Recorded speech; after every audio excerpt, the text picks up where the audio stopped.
नमस्कार दोस्तों, मेरा नाम है अंशुमन नायक और आप सभी का बहुत बहुत स्वागत है इंडियन डिफेंस न्यूज के डिफेंस टॉक सीरीज में,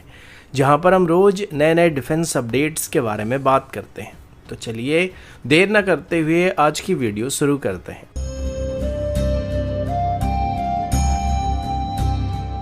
आज की पहली अपडेट डीआरडीओ की तरफ से, और अभी डीआरडीओ की तरफ से एक बहुत ही बड़ी अनाउंसमेंट किया गया है। एक दिन पहले ही मैंने आप सभी को बताया था कि अभी हमारी एक प्राइवेट सेक्टर कंपनी की तरफ से उत्तम एसा रडार की पहली बैच को एचएएल को डिलीवर किया जाने वाला है, जिससे साफ है कि अभी उत्तम एसा रडार अब ऑपरेशनल यूज के लिए तैयार हो चुका है। अभी इस रडार को सिर्फ इंडियन एयरक्राफ्ट में इस्तेमाल करने का प्लान किया जा रहा था, जिसमें सबसे पहले इसको तेजस मार्क 1 में इस्तेमाल किया जाने वाला है, जिसके बाद इसको आगे चल के तेजस मार्क 2 और एमका जैसे एयरक्राफ्ट में और उसके बाद SU-30 एमके में भी इंटीग्रेट करने का प्लान किया गया था। लेकिन अभी डीआरडीओ की तरफ से ऑफिशियली बात बताया जा रहा है कि अब उत्तम एसा रडार को सिर्फ तेजस या इंडियन एयरक्राफ्ट तक लिमिटेड नहीं रखा जाएगा, बल्कि अब भारत ओपनली इसे ग्लोबल मार्केट में ऑफर करने वाला है। अभी के लिए डीआरडीओ की तरफ से जितने भी एयरक्राफ्ट में एसा रडार मौजूद नहीं है, उनके लिए उत्तम एसा रडार को ऑफर किया जा रहा है, जिसमें नए एयरक्राफ्ट में भी इसका इस्तेमाल किया जा सकता है। और अगर कोई अपनी एग्जिस्टिंग पी एसा रडार को अपग्रेड करना चाहता है तो उसके लिए भी उत्तम एसा रडार का इस्तेमाल किया जा सकता है। और डीआरडीओ के मुताबिक उत्तम एसा रडार का इंटीग्रेशन बाकी यूरोपियन रडार या वेस्टर्न ओरिजिन रडार की तरह कॉम्प्लिकेटेड नहीं होने वाला, और ये काफी इजी टू यूज होने वाला है, जो कि माइनर सॉफ्टवेयर अपग्रेड्स और प्लग एंड प्ले सिस्टम के साथ आने वाला है, जो कि अभी ग्लोबल मार्केट में अपनी जगह बनाने के लिए काफी मदद कर सकता है। अगला अपडेट ब्रह्मोस मिसाइल की तरफ से, और अभी हम खास करके ब्रह्मोस एनजी के बारे में बात करने वाले हैं।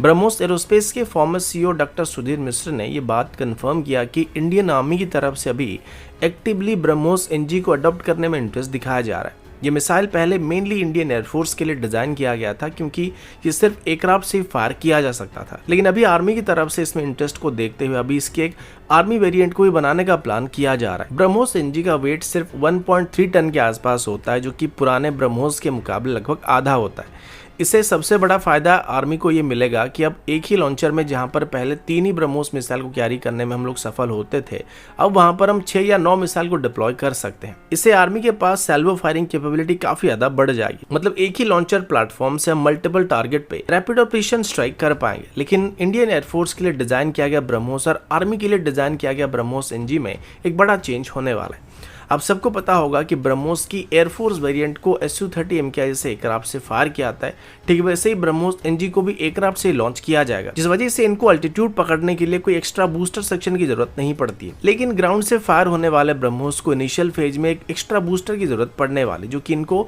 इनिशियल मोमेंटम को प्रोवाइड करने वाला है। इसी वजह से अभी आर्मी और एयरफोर्स की ब्रह्मोस एनजी में लेंथ में थोड़ा नोटिसेबल डिफरेंस हमको देखने को मिलने वाला है, लेकिन बाकी सभी सिस्टम सेम होने की उम्मीद किया जा रहा है। अगला अपडेट इंडियन एयरफोर्स के post war suppression of enemy air defence capability की एक्सपेंशन की तरफ से है। ऑपरेशन सिंदूर के दौरान इंडियन एयरफोर्स ने इजरायली ओरिजिन हैरोप लॉटरिंग मुनिशन का सक्सेसफुली इस्तेमाल किया था,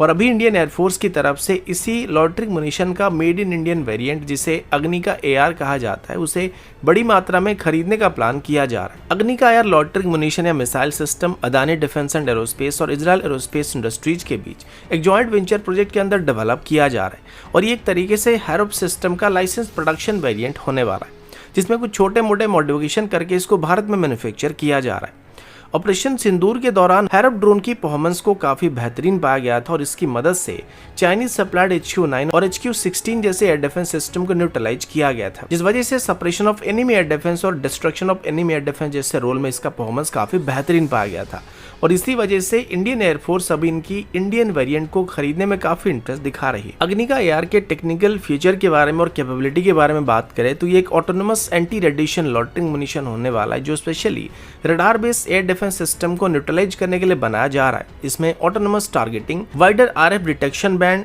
GPS जैमिंग इम्यूनिटी, अबाउट और रीटारगेटिंग और लगभग 9 घंटे तक की लॉटरिंग कैपेबिलिटी होने वाली। इसका रेंज भी करीब 800 किलोमीटर से ज्यादा होने वाला, जो कि लॉन्ग रेंज स्ट्राइक करने में हमको मदद करने वाला है। साथ ही ये ऑलमोस्ट 417 किलोमीटर प्रति घंटे की स्पीड में ट्रैवल कर सकता है, जो कि इसे बाकी किसी भी प्रोपेलर बेस्ड लॉटरिंग मुनिशन के मुकाबले काफी हद तक इफेक्टिव बनाने वाला है। इंडियन एयरफोर्स की तरफ से अभी एक्टिवली अग्निका AR के मल्टीपल यूनिट को खरीदने का प्लान किया जा रहा है, ताकि फ्यूचर में पाकिस्तानी रडार सिस्टम जैसे कि HQ-9 और HQ-16 को जरूरत पड़ने पर न्यूट्रलाइज किया जा सकेगा। और पहले से ही जितने भी हैरप ड्रोन का इस्तेमाल किया गया था उनकी स्टॉक को भी फिल करने का प्लान किया जा रहा है, जिस वजह से अभी इसको बड़ी मात्रा में खरीदने की उम्मीद किया जा रहा है। अगला अपडेट इंडियन एयरफोर्स के future fighter jet road map की तरफ से है और अभी हम खास करके उन foreign 5th generation fighter jets के बारे में बात करने वाले हैं, जिसके बारे में कुछ महीनों से स्पेकुलेशन वगैरह चल रहे थे, क्योंकि रिसेंटली भारत को Su-57 और F-35 दोनों को ऑफर करने की बात यूएस और रशिया की तरफ से किया जा रहा था। लेकिन अब खुद डिफेंस सेक्रेटरी राजेश कुमार सिंह ने ऑफिशियली बात क्लियर कर दिया है कि भारत की तरफ से अभी तक एयरक्राफ्ट्स के लिए किसी भी ओरिजिनल इक्विपमेंट मैन्युफैक्चर के साथ कोई भी फॉर्मल डिस्कशन स्टार्ट नहीं किया गया। और ये स्टेटमेंट उन र्यूमर्स पर फुल स्टॉप लगाने वाला है जिसमें ये क्लेम किया जा रहा था कि भारत अभी Su-57 या F-35 के लिए रशिया यूएस के साथ बातचीत करना शुरू कर चुका है।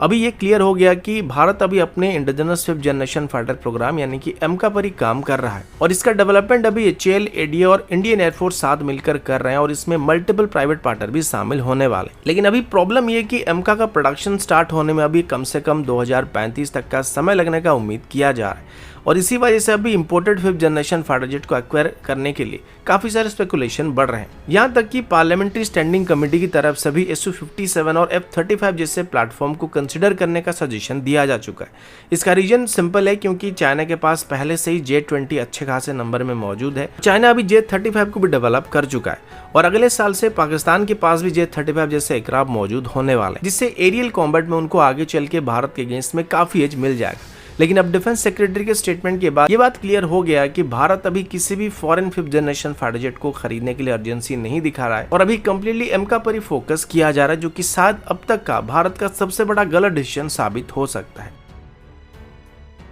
अगला अपडेट एक नई air to air missile program की तरफ से, जिसका डायरेक्ट इम्पैक्ट भारत के रफाल फ्लीट के ऊपर पड़ने वाला है। फ्रांस की तरफ से अभी रिसेंटली माइका एनजी का पहला डेवलपमेंटल फायरिंग को सक्सेसफुली कंडक्ट किया गया। ये टेस्ट डीजीए के लैंड टेस्ट सेंटर पे रफाल की एक टेस्ट एयरक्राफ्ट के साथ कंडक्ट किया गया था और इसे फ्रांस के रफाल फाइटर जेट के लिए एक मेजर कैपेबिलिटी अपग्रेड के तौर पर देखा जा रहा है। माइका एनजी एमबीडीए की तरफ से डेवलप किया गया एक next generation air to air missile होने वाला है, जो कि पुराने माइका मिसाइल का एक अपग्रेडेड वर्जन होने वाला है। इसमें 2 मेजर इंप्रूवमेंट किए गए, जिसमें सबसे बड़ी बात इसकी डुअल मोड सीकर होने वाला है, जिसमें एक एएसा बेस्ड रडार सीकर होने के साथ साथ एक एडवांस इन्फ्रारेड सीकर का इस्तेमाल किया जा रहा है। और डुअल सीकर होने की वजह से जब इसे दुश्मन पर फायर किया जाएगा तब दुश्मन को एक्चुअली पता नहीं चलने वाला कि उसके ऊपर किस तरीके का मिसाइल फायर किया गया और वो सही काउंटर मेजर को टाइम पर लॉन्च नहीं कर पाएगा। आरएफ सीकर की वजह से दुश्मन को लगेगा कि ये शायद रडार गाइडेड मिसाइल है, जिस वजह से वो इसके रडार सीकर को ईसीएम की मदद से या इलेक्ट्रॉनिक काउंटर मेजर की मदद से जैम करने की कोशिश करने वाला है या फिर चैप को ड्रॉप करने वाला है। और भले ही वो इस काउंटर मेजर सिस्टम का इस्तेमाल करके इसकी आरएफ सीकर को जैम करने में सक्षम हो जाएगा, लेकिन इस मिसाइल के पास एक और सीकर मौजूद होने वाला है, जो कि इंफ्रारेड वेव सीकर होने वाला है, जो कि रडार वार्निंग रिसीवर में कोई भी वार्निंग को डिस्प्ले नहीं करता है, जिस वजह से इस मिसाइल को इसकी इफेक्टिव रेंज के अंदर डिफीट करना बहुत ही मुश्किल माना जा रहा है। इसके अलावा अभी इसकी रेंज को भी 80 किलोमीटर से 100 किलोमीटर तक इंक्रीज किया जा रहा है, जो कि पहले के मुकाबले 30% के आसपास इंक्रीज होता हुआ दिखाई पड़ रहा है। यानी कि अब ये मिसाइल ट्रूली एक वीवीआर मिसाइल होने वाला है, जिसमें इंफ्रारेड सीकर मौजूद होने वाला है। इंडियन एयरफोर्स के पास फिलहाल 36 रफाल जेट मौजूद है, जो अंबाला और हसीमारा एयरबेस में डिवाइड करके डिप्लॉय किए गए। साथ ही अप्रैल 2025 में इंडियन नेवी की तरफ से भी 26 रफाल एमजेट को ऑर्डर किया गया है, जो कि INS विक्रांत और INS विक्रमादित्य पर ऑपरेट करने वाले। और अभी के लिए इंडियन एयरफोर्स के रफाल में जो माइका मिसाइल मौजूद है वो माइका की इंफ्रारेड वेरिएंट और आरएफ वेरिएंट है, जो कि पुराने जनरेशन के, यानी कि ये आइदर आरएफ वेरिएंट होते हैं या फिर इंफ्रारेड वेरिएंट होते हैं। तो माइका एनजी के इंडक्शन होने के बाद भारत के रफाल फ्लीट को भी नेक्स्ट जनरेशन बीवीआर और खास करके क्लोज कॉम्बैट कैपेबिलिटी मिलने वाला है। और खास करके स्नीकी अटैक को करने के लिए इसे एक आइडियल वेपन माना जा सकता है, जिसे स्पेशली स्टेल्थ एयरक्राफ्ट के खिलाफ इस्तेमाल किया जा सकता है, क्योंकि लो आरसीएस की वजह से इवन इफ हम स्टेल्थ एयरक्राफ्ट के ऊपर बीवीआर मिसाइल को फायर करने में सक्षम हो जाते हैं, लेकिन मिसाइल का आरएफ सीकर लॉन्ग रेंज में इनको सही तरीके से ट्रैक नहीं कर पाता है। लेकिन इंफ्रारेड सीकर से बचना थोड़ा मुश्किल होने वाला है, क्योंकि ये हीट सिग्नेचर का पीछा करते हैं और 100 किलोमीटर की रेंज के साथ माइका एनजी इस रोल में परफेक्ट बैठने वाला है। तो अभी के लिए इतना ही, मिलता हूं आपसे अगले वीडियो में, तब तक के लिए जय हिंद, वंदे मातरम।